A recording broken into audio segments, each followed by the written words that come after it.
Good evening, all. I welcome you to commerce classes. Today, I have come with one of the important topic of finance, that is financial market. So, as we all know, financial market is a part of financial system. It is a market which allows companies to finance their capital requirements. It is a market for creation and exchange of financial asset such as equity, share, debenture, treasury bills, etc. It is a channel to mobilize funds from one source to another source in an economy. Obviously, the funds flows from surplus to deficit area. In the financial system, we have already discussed about its component, and one of its component is financial market. So, here financial market is divided into two parts, or we can say like it includes money market and capital market. Money market, today we will discuss about money market only. So, money market is a short-term credit market. It is a short-term financial asset having a maturity up to 1 year only. Money market fulfills the short-term requirement of funds of borrowers. It is considered a place to invest due to high liquidity of security. It means securities are highly liquid here. Highly liquid in the sense we can say that it can be easily converted into cash by selling or by exchanging or by any other means. Money market consists of various financial institutions like Reserve Bank of India, Commercial Bank of India, through which we can borrow and sell our securities. It is the best source and it is said to be a best source because it is highly liquid, easily convertible into cash. It is a negotiable instrument. We say money market as a negotiable instrument because it is transferable from one person to another. Features of money market are: 1. It deals in short-term funds and they are highly liquid. 2. It is not fixed to a particular location, means from anywhere, from any place we can buy money market. Some of the important institutions involved here are Reserve Bank of India, Commercial Bank, etc. And some of the instrument that what we buy in money market is call money market, treasury bill, certificate of deposit, commercial paper, etc. And of course here the period is for a less period, say 1 year or less than a year. Moving towards the submarket of money market composition, money market or its composition. First one is call money market. Call money market is often said is a submarket which specialize and call loans, which are sometimes referred to as call and short notice. Means at a call we can borrow and also at some time at a short notice we have to sell it.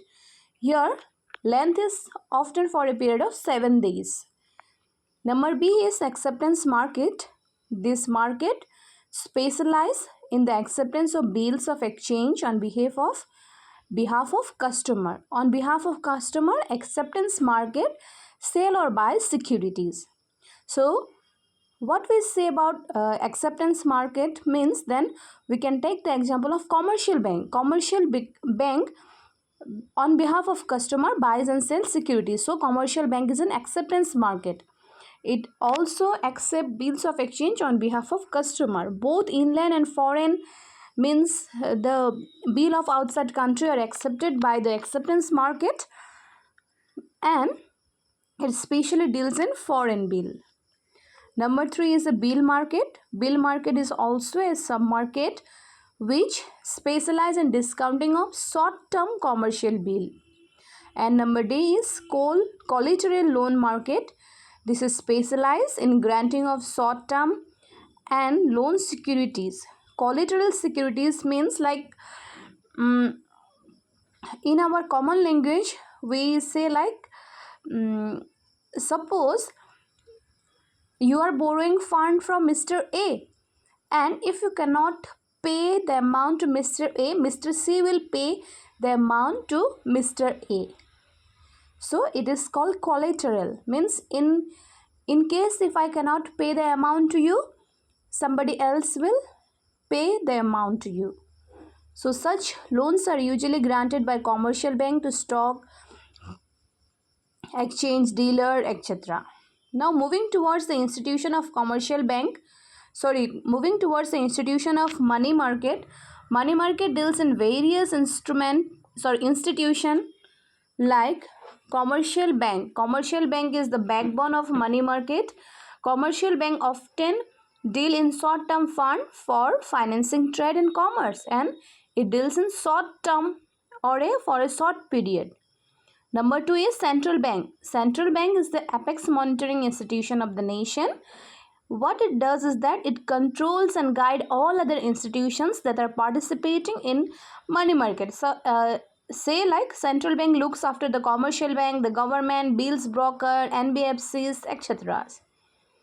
Number C is government. Here the government can borrow money from banks, financial institution in public to finance its expenditure in excess of its revenue. It is also one of the important source. Number D is bill broker. Bill broker are intermediate between the borrowers and the lenders, means they act as the intermediaries while discounting of bills of exchange. And number E is non-banking financial intermediaries. Like beside commercial bank, there are various non-banking financial institutions like hundis, chit fund, money lenders, etc. Indigenous bank. They act as a bank, but they are not actually the bank. So they will be regarded as non-banking financial intermediaries or non-banking financial institution. Moving towards the functions of money market. One is money market instrument helps to provide short-term loan, as we have already studied, and to whom it provides is that to private and public institutions. Why? Then for its day-to-day requirements or working capital requirements. Number 2 is money market instrument provide opportunities to the bank and financial institution to use their surplus fund.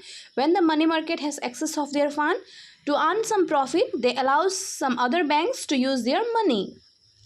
Number 3, in case of a developed money market, no need to borrow money from commercial bank. Suppose our money market is a developed one, then we should not borrow money from commercial bank.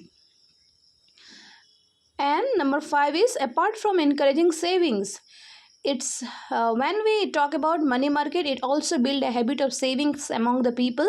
And apart from encouraging savings and investment, money markets instrument or money market institution promote liquidity and safety of financial asset. Now moving towards the importance, the first one is it provides short-term funds to both public and private for financing working requirements. B is well-developed money market is very important in implementation of monetary policy. It also look after the monetary policy of our country. Money market helps in short-term mobility, means short-term movements of fund from one sector to another. Money market enhance the liquidity, means we can easily convert into cash, and also it helps banks and other institutions to use their short-term surplus, means excess fund. Now moving towards the structure, money market, Indian money market is divided into two, organized and unorganized. When we talk about the organized, the recognized Reserve Bank, commercial bank come under organized sector, and now when we talk about unorganized sector, then indigenous banker which are not controlled by RBI, and in case of organized sector, RBI control its organization. Moving towards the defect of Indian money market, corporation among the members of money market is one of the defect, because as much people are involved here, there may be some lack of cooperation. Number 2 is lack of uniformity in interest rate. Interest rate is not always same here, so there may be a fluctuation in interest rate, so it may be another defect. Number 3 is as there are two types of market exist, organized and unorganized sector, so it may be also one of the defect. Number D is shortage of fund is another defect of Indian money market. Is Indian money market suffers from shortage of capital of fund, then availability of capital in the money market is insufficient to meet the needs of industry and trade. So there should not be shortage of fund in money market. Otherwise, if there will be shortage of fund, then it will be a problem for industry and trade. So thank you. I hope you have understood this much for today's class.